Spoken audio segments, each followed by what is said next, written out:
Hey watch fans, Brad from Brent Miller Jewelers, and today I have for us the Tudor Royal 38mm in the lovely blue sunburst dial on my left, and the 36mm blue Breitling Chronomat here in my right hand. And the reason I have these two is someone reached out to me via email indicating they had a relatively small wrist, slightly smaller than 6.5 inches, and wanted to know what my recommendation would be between these two watches. And since I have them both in stock, I thought, why not do a video and allow other folks and myself to, provide feedback and help with that purchasing decision, hopefully. So, again, I don't know that these are two I would have thought to compare. However, having them in my hand today, I certainly can see why. I mean, you're looking at essentially integrated case and bracelet design, blue dials. I'll say you have a notched, bezel here on the Royal, and I didn't really think about it until I had them side by side. But the rider tabs on the Chronomat lend itself to give it a little bit more, I don't know what the word for it is, look with the polished bezel. And so, again, I don't know that I would have compared these or thought to compare these, but side by side, I certainly understand why. So, without further ado, the Tudor Royal 38mm case. I measured that 38 millimeters above the crown, so the case itself. It crossed the notched bezel in even 38 millimeters as well. And the crystal on the Tudor Royal here was 31.4, so just the crystal itself, 31.4 millimeters. The 36 Chronomat, again, was in, 35.9. I was going to say an even 36. I did measure the case above the crown, dialing across 35.9, and even 36, though, from the rider tab, from the 3 to the 9 rider tab. So again, 36mm case versus a 38mm case. The crystal on the Breitling was slightly smaller, smaller watch. You would expect that. 28.5mm on just the crystal. 10.6mm thick on the Tudor Royal. 10.3, so nearly identical. Very close, I should say. 10.3 on the Breitling. And then you have 44.7mm lug tip to lug tip, which really is more just the case. These designs, obviously you do have lugs here on the Breitling, but the integrated case look or design, 44.7mm. So again, very compact, wearable on the Tudor Royal, and 42.8 on the 36 Chronomat. Moving on to the bracelet itself, the widest part of this this first link here coming off the case was just under 24, so I'm going to call it 24. It was like 23.8, so 24 millimeters.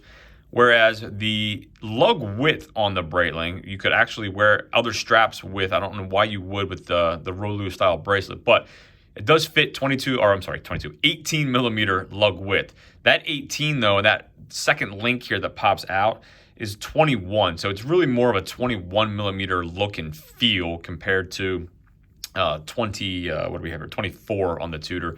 And then we do have a taper. So the taper comes down, obviously more drastic here on the Tudor. 24 down to 16, where here you have an 18, which is really, again, 21 down to 16 as well. So both taper down to 16. And then we get a little bit of a difference here. The Royal is a butterfly style clasp, just a fold over with the fold over clasp. So again, if I said butterfly, I just meant a deploying style, excuse me. Just a deploying style clasp, single fold here that pops out. So again, just a single fold, traditional deploying clasp. At the clasp itself, 18 millimeters. So 16 at the last link, back out to 18. However, it's very small, that 18. Again, you're just looking at that little kind of piece right here. On the Chronomat, again, 21 down to 16. On this, you have a butterfly style clasp. So you have a fold on each side. And there is no real buckle, so it's 16 right here. I'm not counting the pushers. They kind of just hide underneath. So again, a little bit different style.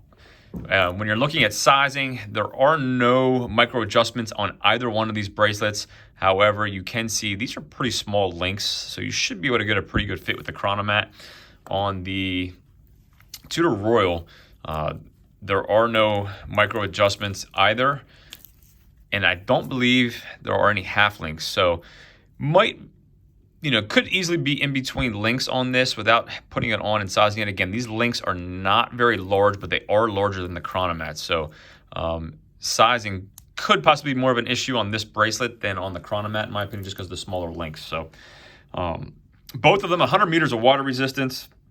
And The Tudor is using the caliber T601 with 38 hours of power reserve. That is essentially a modified Salida movement. Solid stainless steel case back. Signed Tudor crown, and we do have a screw down crown. So this crown does screw down, which I personally like. And the crown is a little bit larger and easier to manipulate compared to the Chronomat, in my opinion. The Breitling is using the Breitling caliber 10. If I'm not mistaken, that is the ETA-based 2892 movement.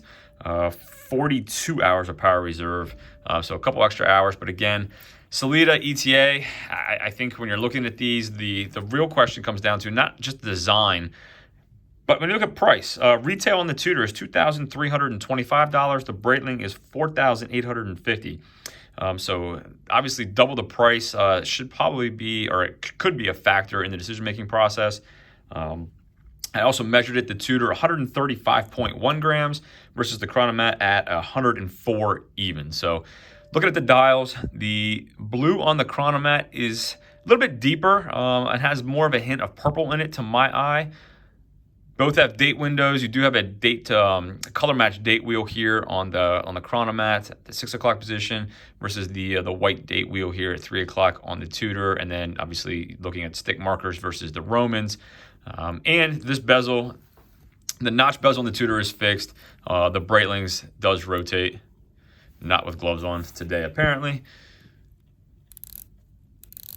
So if you want a rotating bezel, there's only one option here.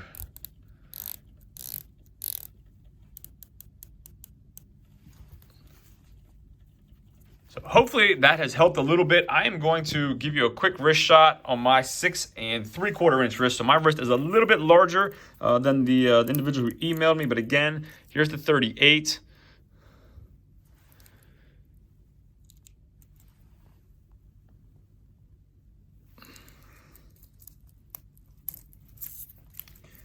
And the 36 Chronomat.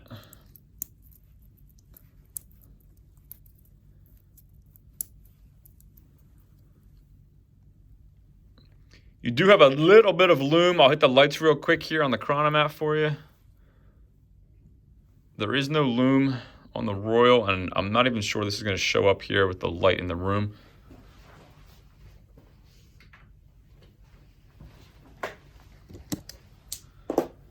Oh, easy. Certainly shows up. So, again, and I lie, you do have some loom on the Royal. I was thinking of the Romans. You do have loom on the hour and minute hand, so definitely give you a look at both of those on wrist there. So as always, thank you for viewing. I hope this has been beneficial. If there's anything I can do for you, email me, brad@brentmillertime, and we'll see you in the next video.